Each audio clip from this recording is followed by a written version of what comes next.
को चौतरफा घेर लिया और कह दिया कि कांग्रेस का चीन प्रेम एक बार फिर उजागर हो गया है। In October 1962, the Chinese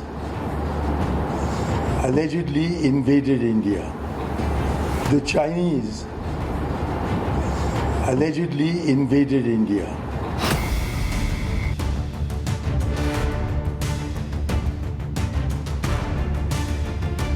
चीन और पाकिस्तान के नाम पर कांग्रेस हमेशा से बीजेपी को घेरने की कोशिश करती है, लेकिन कांग्रेसी नेताओं के बयान हर बार पार्टी को कटघरे में ला खड़ा कर देते हैं।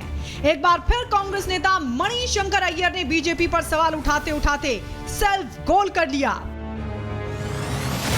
अय्यर का विवादित बयान सिर्फ कांग्रेस के लिए नहीं बल्कि पूरे देश के लिए शर्मनाक है, क्योंकि एक बार फिर सेना और शहादत पर सवाल उठा है।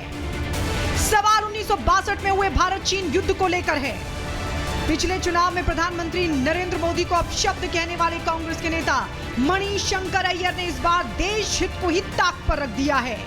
मणिशंकर अय्यर ने 1962 में हुए युद्ध के लिए कथित शब्द का इस्तेमाल किया है। In October 1962, the Chinese allegedly invaded India. In October 1962, the Chinese allegedly invaded India. 28 मई की शाम कांग्रेस के वरिष्ठ नेता एक पुस्तक नेहरूज फर्स्ट रिक्रूट्स के विमोचन के मौके पर पहुंचे थे। वहां बोलते बोलते उनकी जुबान ऐसी फिसली कि भारत चीन युद्ध पर सवाल उठा दिया। उस युद्ध पर जिसमें सैकड़ों भारतीय जवानों ने अपने प्राण की आहुति दी थी, उस शहादत पर जो देश की रक्षा में कुर्बान हो गए। In October 1962, the Chinese allegedly invaded India.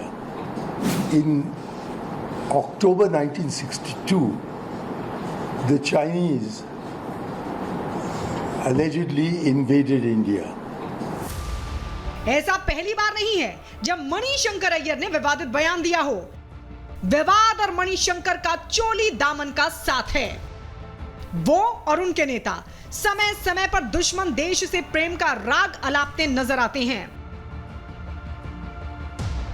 साल 2008 में सोनिया गांधी ने चीन की राजधानी बीजिंग का दौरा किया था। साल 2013 में जब चीन ने 640 वर्ग किलोमीटर पर कब्जा किया तो सलमान खुर्शीद ने कहा कोई चिंता की बात नहीं है।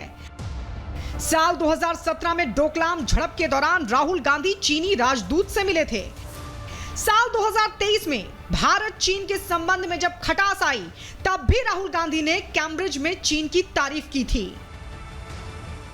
सिर्फ इतना ही नहीं, बीजेपी आईजी सेल के प्रमुख अमित मालवीय का दावा है कि जवाहरलाल नेहरू ने चीन के पक्ष में यूएनएससी में स्थायी सीट पर भारत का दावा छोड़ दिया था। राहुल गांधी ने गुप्त समझौता ज्ञापन पर हस्ताक्षर किए थे। राजीव गांधी फाउंडेशन ने चीनी दूतावास से पैसे लिए। चीनी कंपनियों के लिए बाजार पहुंच की सिफारिश करने वाली रिपोर्ट छापी। उनके आधार पर सोनिया गांधी की यूपीए सरकार ने चीनी सामानों के लिए भारतीय बाजार खोल दिया, जिससे एमएसएमई को नुकसान हुआ। बीजेपी पूछ रही है कि जिस तरह से चीन के लिए कांग्रेस के नेता सॉफ्ट रुख रखते हैं, वो चीन के प्रति उनका प्रेम नहीं तो और क्या है। ये मणिशंकर अय्यर कांग्रेस के वो नेता हैं, जब भी वो बोलते हैं उनका दुश्मन देश के लिए प्रेम छलक जाता है। कुछ समय पहले उनका पाकिस्तान प्यार नजर आया था, जिसमें वो पाकिस्तान को सम्मान देने की बात कहते नजर आए थे।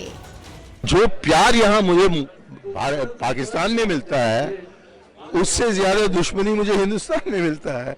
तो जो प्यार यहाँ मुझे पाकिस्तान में मिलता है, उससे ज्यादा दुश्मनी मुझे हिंदुस्तान में मिलता है। हालांकि चीन वाले बयान पर मणिशंकर अय्यर ने माफी भी मांग ली, लेकिन क्या माफी भर से कांग्रेस पर लगा दाग साफ हो जाएगा? लोकसभा चुनाव में आखिरी चरण का मतदान अभी होना है। पूर्वांचल की 13 सीटों पर तगड़ी फाइट है और इस बीच मणिशंकर का यह बयान कांग्रेस को बैकफुट पर धकेलने के लिए काफी है। Bureau report, Republic Bharat.